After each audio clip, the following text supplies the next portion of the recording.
मुंबई उपनगरीय रेल्वे नेटवर्कसाठी कवच 5.0 प्रणालीला मंजुरी. प्रवास अधिक सुरक्षित होणार. स्वदेशी बनावटीची ऑटोमॅटिक ट्रेन प्रोटेक्शन सिस्टीम टप्प्याटप्प्यानं लागू केली जाणार. प्रवाशांच्या सुरक्षेच्या दृष्टीने महत्त्वाचं पाऊल. ठाणे बोरिवलीत दुसऱ्या बोगद्याच्या कामाला पुढील आठवड्याचा मुहूर्त. मंडाळे ते डीएन नगर मेट्रो 2B मार्गिकेच्या चेंबूर स्थानकाचंही लोकार्पण केलं जाणार.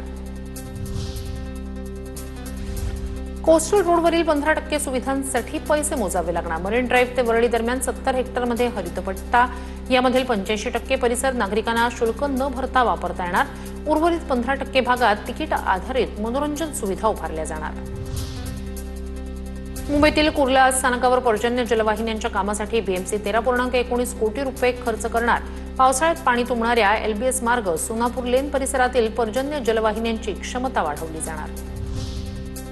मानखुर्द आणि गोवंडी परिसर बेवारस वाहन मुक्त होणार. रस्त्याच्या दुतर्फा बेवारस वाहनं हटवून परिसर मोकळा करण्याचे आयुक्त अश्विनी भिडे यांचे आदेश.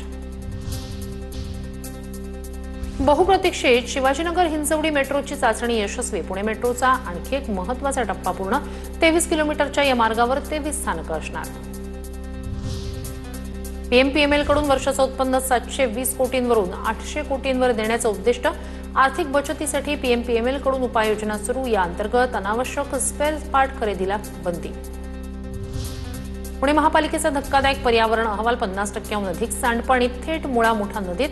980 दशलक्ष लिटर सांडपाण्यापैकी निम्म्याहून अधिक सांडपाण्यावर प्रक्रियाच होत नसल्याचं समोर. अहवालातून धक्कादायक वास्तव समोर. आता पाहणार आहोत टॉप 9 बातम्या पावसासंदर्भातल्या. ठाणे, पालघर आणि रायगडसाठी उद्या ऑरेंज अलर्ट. हवामान विभागाकडून मुंबईसाठी येलो अलर्ट. समुद्र किनाऱ्यावर 50 ते 60 किलोमीटर प्रतिवेगानं वारे वाहण्याची शक्यता. कोयना धरणाचे 6 वकरी दरवाजे उघडले. नदीपात्रात 6129 क्युसेक पाण्याचा विसर्ग. कृष्णा कोयना नदीकाठावरच्या गावांना प्रशासनाचा सतर्कतेचा इशारा. अकोला शहरासह जिल्ह्यात सकाळपासूनच पावसाची संततधार. जिल्ह्यात 31 तारखेपर्यंत अतिवृष्टीचा इशारा. 1 ऑगस्टपासून विदर्भातील पाऊस कमी होण्याचा अंदाज. पुढील 24 तास विदर्भातील 6 जिल्ह्यात मुसळधार पावसाची शक्यता. यवतमाळ आणि अमरावतीसाठी रेड अलर्ट. नाशिक जिल्ह्यात पुढील 4 दिवस पावसाचा जोर. 1 ऑगस्टपर्यंत सलग 4 दिवस मध्यम ते मुसळधार पावसाची शक्यता. नाशिक जिल्ह्यासह घाटमाथ्यासाठी पावसाचा येलो अलर्ट जारी. भंडाऱ्याच्या लाखांदूरमधील चूलबंद नदीला पूर. दांडेगाव मंडळ मार्गावरील पुलावरून पाणी गेल्यानं वाहतूक बंद. रत्नागिरीत सध्या वाऱ्याचा जोर वाढला. समुद्र किनारपट्टी भागात 40 ते 50 किलोमीटर वेगवान वारे. 3 दिवसांसाठी पावसाचा येलो अलर्ट. तुरळक पावसाचा अंदाज.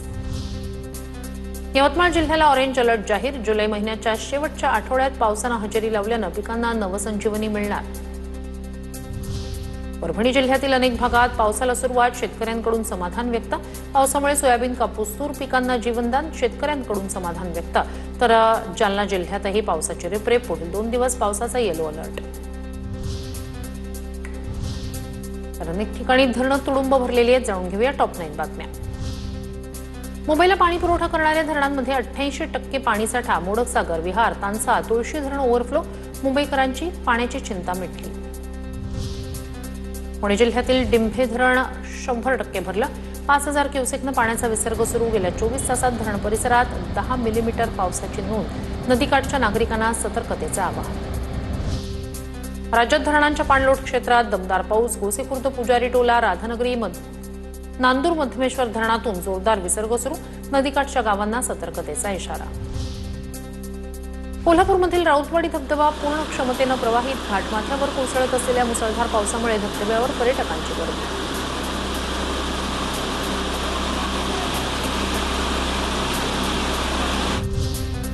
नाशिकच्या काही भागात जोरदार पाऊस. पावसामुळे नदी आणि ओढ्यांना पूर. नांदूर, मध्यमेश्वर धरणाच्या पाणी पातळीत मोठी वाढ. 8 दिवसापासून धरणातून गोदावरी नदीपात्रात 4 वक्राकार दरवाजांमधून 15,655 क्युसेक वेगानं पाण्याचा विसर्ग सुरू. जायकवाडी धरणातील पाणीसाठ्यात मोठ्या प्रमाणात वाढ. धरणातील उपयुक्त पाणीसाठा 67.99% पोहोचला. धरणात सध्या 52.12 टीएमसी जिवंत पाणीसाठा उपलब्ध असल्याचं समोर. पाणलोट क्षेत्रात सुरू असलेल्या पावसामुळे सरासरी 27,582 क्युसेक पाण्याची आवक सुरू. कोल्हापूर जिल्ह्यातील राधानगरी धरण पूर्ण क्षमतेनं भरलं. कोणत्याही क्षणी राधानगरी धरणाचे स्वयंचलित दरवाजे उघडण्याची शक्यता. दरवाजे उघडताच भोगावती आणि पंचगंगा नदीची पाणी पातळी वाढणार. नदीकाठच्या गावांना प्रशासनाकडून सतर्कतेचा इशारा. भंडाऱ्यात गेल्या 2 दिवसांपासून मुसळधार पाऊस. गोसेखुर्द धरणाच्या पाणलोट क्षेत्रात होत असलेल्या पावसामुळे धरणाच्या पाणी पातळीत वाढ. धरणातून 1,35,691 क्युसेक वेगानं विसर्ग सुरू. धरणाचे 33 दरवाजे अर्धा मीटरनं उघडले. गोंदिया जिल्ह्यात मुसळधार पाऊस. वैनगंगा नदीवरील धापेवाडा बॅरेजचे 17 दरवाजे उघडले. 17 दरवाजांमधून 1,27,256 क्युसेकनं पाण्याचा विसर्ग. वैनगंगा नदीपात्रात पाण्यात वाढ. नदीकाठच्या गावातील नागरिकांना सतर्कतेचा इशारा. उत्तराखंडमधील मुसळधार पावसानं गौरीकुंड मार्गावर दरड कोसळली. रस्त्यावर मोठ्या प्रमाणात दगड आणि माती. केदारनाथ यात्रा मार्गावर दरड कोसळल्यानं रस्ता बंद. उत्तराखंडमध्ये मुसळधार पाऊस. गंगा नदीच्या पाणी पातळीत वाढ. चारधाम यात्रा तात्पुरती स्थगित. पर्वतीय भागात दरडी कोसळल्यामुळे तब्बल 109 मुख्य आणि जोड रस्ते वाहतुकीसाठी पूर्णपणे बंद. पुढील काही दिवस मुसळधार पावसाचा अलर्ट जारी. जम्मू आणि काश्मीरमध्ये मुसळधार पाऊस. पूर परिस्थिती.